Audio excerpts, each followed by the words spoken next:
5 months ago, I could barely order a coffee in English without breaking into a nervous sweat. Last week, I finished negotiating a contract with a foreign client, cracked jokes during the meeting, and understood the subtle sarcasm in their reply. I didn't win a lottery ticket to fluency, I didn't move to an English-speaking country, and I spent exactly $0 on schools, apps, or fancy teachers. My transformation happened in 150 days, and it started with one terrifying decision: to drown myself in English, voluntarily, completely. Month 1, the deep end: input, input, input. My first month had nothing to do with speaking. I didn't open a grammar book. I didn't memorize verb conjugations. The secret of month 1 was brutally simple, yet psychologically demanding. I flooded my brain with raw, spoken English, 4 to 6 hours every single day. I call this the deep end protocol. I knew my brain needed to recognize English as a real, living system of communication, not a school subject. So I became a full-time listener. My method was threefold. 1. Immersive podcasts and audiobooks. From the moment I woke up until I slept, English filled my ears. I started with slower, clearer content like beginner podcasts, but quickly moved to authentic materials: true crime podcasts, history documentaries, and the audiobook version of a young adult novel I'd already read in my native language. It didn't matter if I understood 30%. I focused on the music of the language, the rhythm, the intonation, the cadence of questions versus statements. 2. YouTube on repeat. I picked 2 English-speaking YouTubers in my interests, tech and cooking. I watched their videos at normal speed, then with subtitles, then at 0.75x speed to catch phrases. I would replay short 30-second clips a dozen times, mouthing the words silently, trying to mimic the speaker's mouth movements. 3. The mind-wandering rule. During mundane tasks, commuting, cleaning, exercising, I forbade music or native language thoughts. Only English audio played. My mind would wander, then snap back to a word or a sentence. This passive but conscious exposure was crucial. It rewired my brain's tolerance for ambiguity. I stopped panicking when I didn't understand and started hunting for familiar anchors. The goal of month 1 was not comprehension, it was acclimatization. I felt exhausted. My head ached. It was like a constant low-grade hum of confusion. But something shifted after week 3. I started catching full sentences. Common phrases like "I mean," "sort of," or "here's the thing" began to jump out. The language was no longer uniform noise. Patterns were emerging from the chaos. I was building a subconscious map, preparing the soil before planting a single seed of grammar. I was learning to hear before I could ever think about speaking. This total immersion was my foundation. It was uncomfortable, often frustrating, but it shattered the biggest barrier: the fear of the sound of English itself. I was no longer a spectator. I was in the water, learning to float by sheer necessity. And once I could float, the real work of swimming could begin. By the end of month 1, my ears had stopped rebelling. English was no longer acoustic static, but a stream where I could occasionally catch meaningful fragments. Yet, I was functionally mute. I could understand maybe 40% of what I heard, but forming my own correct sentence felt impossible. Month 2 was about building the mental scaffold from which real language could grow. I abandoned vocabulary lists and embraced sentence mining. My mantra became, never learn a word, always learn a sentence. I realized isolated words are like loose bricks, hard to handle and useless for building. But a sentence is a ready-made structure containing grammar, vocabulary, and context all in one. Here's how I operationalized this. 1. The digital notebook. I created a simple digital notebook. Any app works. Every time I heard or read a useful, interesting, or puzzling sentence in my immersion content, I captured it. Not a word, the full sentence. For example, instead of noting awkward, I saved, "There was an awkward silence after he told the joke." Instead of though, I saved, "It's expensive. I really want it, though." Number 2, deconstruction and ownership. For each mind sentence, I played detective. I would look up any unknown word within its context, which is far more memorable. More importantly, I identified the grammar pattern instinctively. The sentence, "If I had more time, I would learn Spanish," taught me the second conditional naturally. I didn't study the rule first, I absorbed a living example of it. Then I would personalize it immediately. I would rewrite the sentence to be true for me. If I had more money, I would buy a new guitar. Number 3, active recall and audio. I recorded myself reading my personalized sentences aloud in my notebook. Every day, I would review 20 to 30 old sentences using active recall. I would look at the Persian meaning, or a key word, and force myself to reconstruct the full English sentence aloud, mimicking the intonation from my recordings. This drilled correct grammar into my muscle memory, not my analytical brain. This month transformed my relationship with the language. I stopped seeing grammar as a set of abstract, intimidating rules to be memorized, and started seeing it as the recurring architecture of real sentences. My notebook became my personal phrasebook, filled not with tourist phrases, but with the exact language used by natives in podcasts, YouTube videos, and shows. By the end of month 2, I had a repository of 400 to 500 fully internalized, personalized sentences. I began to think in these building blocks. The fog was lifting. I could now comprehend more because I recognized patterns, and I had started to build a small but utterly solid foundation for production. I was no longer just floating in the ocean of English. I had gathered the tools and materials to start building my first raft. The silence was about to break. With my mental scaffold built from hundreds of mind sentences, I entered month 3. I had the bricks and mortar, but I lacked the courage and the blueprint to build a conversation. I was a silent architect. The goal of this month was singular and terrifying: to activate my voice. I had to bridge the gap between understanding and speaking. I did this through 2 powerful solo techniques: shadowing and monologuing. 1. Shadowing, becoming an echo. Shadowing is not passive listening, it's active, aggressive mimicry. I selected short audio clips, 1 to 2 minutes, from the clear YouTubers and podcasts I was now familiar with. I would listen to a sentence, pause, and then immediately try to reproduce it exactly, not just the words, but the speaker's rhythm, their tone, their pauses, even their mistakes or filler words like I did this for 30 minutes daily. At first, I lagged behind, tongue-tied, but soon I could echo in near real time. This wasn't about thinking, it was about muscle memory and phonetic training. It rewired my mouth and tongue to produce English sounds without the interference of my native language's articulation. It made speaking feel physically familiar. 2. Monologuing, the daily debrief. This was the most transformative and initially the most awkward practice. For 15 to 20 minutes each day, I would speak aloud to myself in English. No partner, no pressure.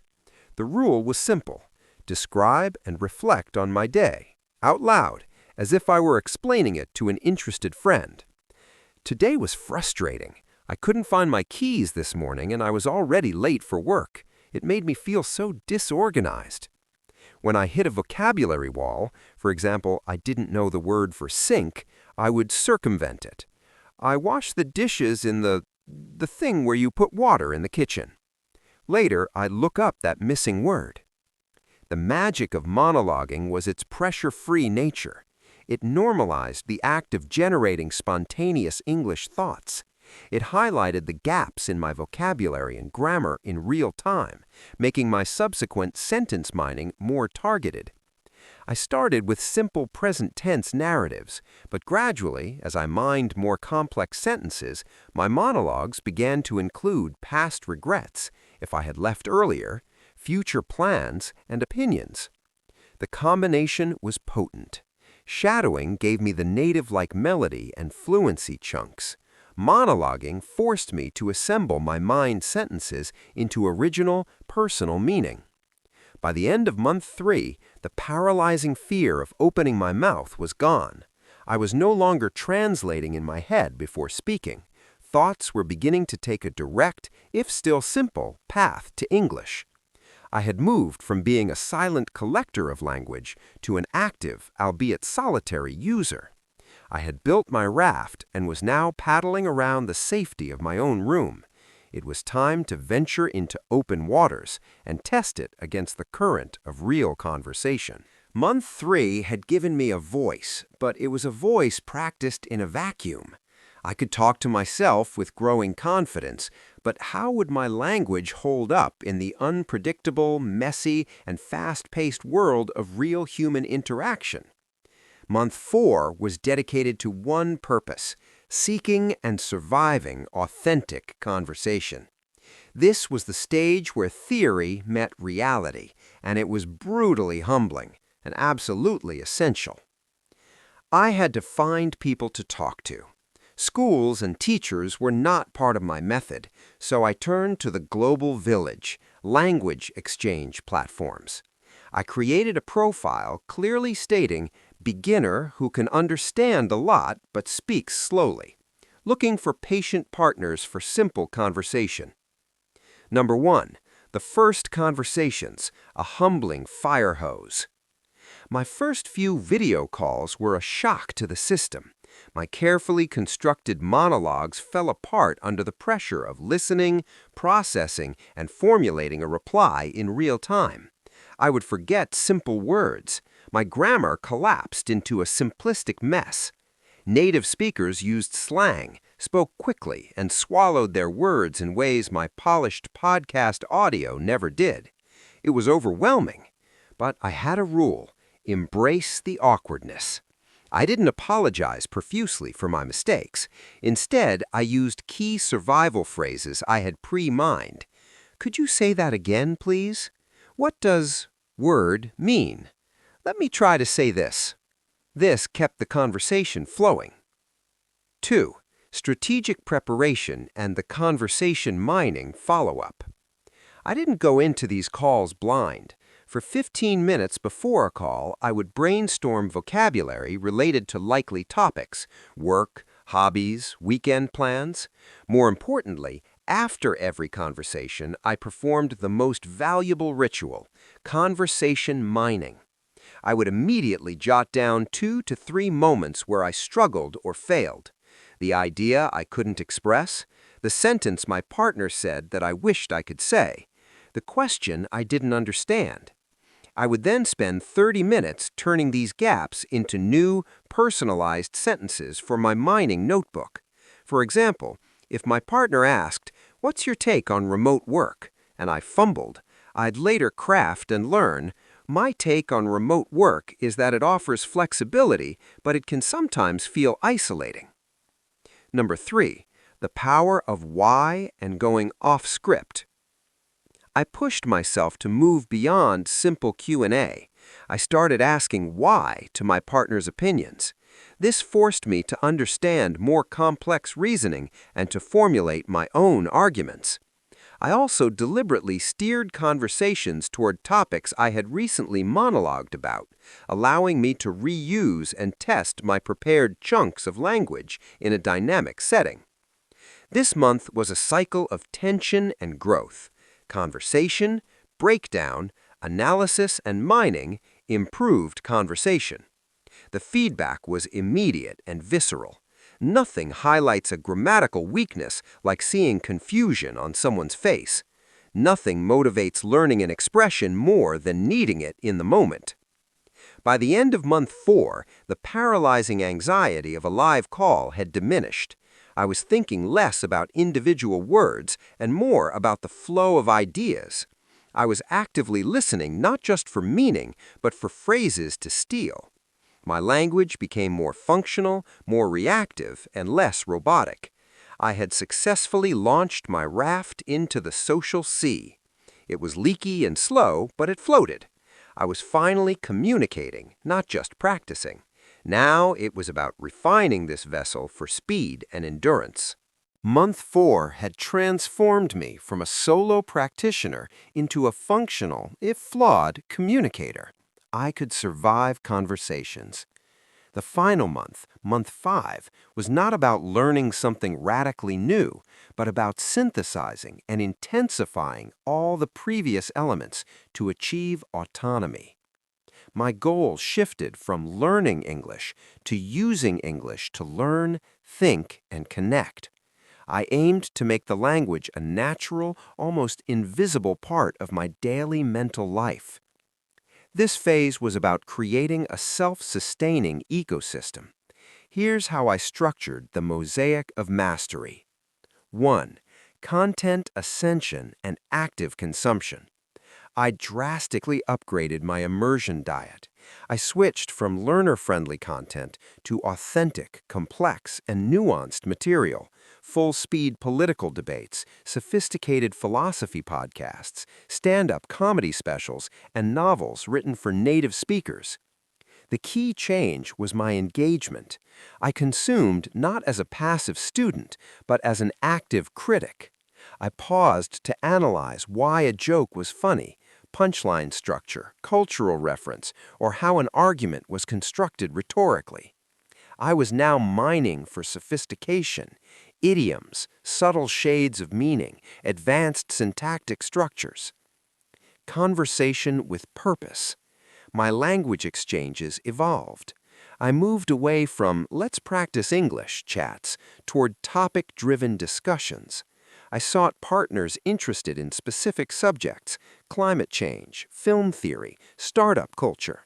We agreed on a short article or video to consume beforehand, and our conversation was a debate or analysis of that content. This forced me to use precise, topic-specific vocabulary and complex sentence structures to express abstract ideas. The language became a tool for intellectual exchange, not the end goal itself. Thinking and journaling in English. This was the final, crucial mental shift. I instituted a strict rule. My internal monologue for designated hours of the day had to be in English. Planning my day, weighing decisions, rehearsing difficult conversations, I did it all in my head in English. Furthermore, I started a simple written journal.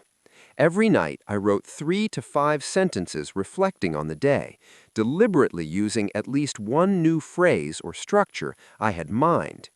This solidified the neural pathway where thought directly equaled English, bypassing translation completely. The integration. Month 5 had no single method. It was the seamless integration of listening, mining, speaking, and thinking into a continuous cycle. English was no longer a subject I studied from 7 to 8 p.m. It was the podcast during my run, the thought process for my work problem, the medium of my newest friendship, and the language of my private journal. The lines between practice and living completely blurred. Conclusion. In 5 months, I went from nervous silence to competent communication by rejecting traditional analytical study in favor of a functional immersion-first approach.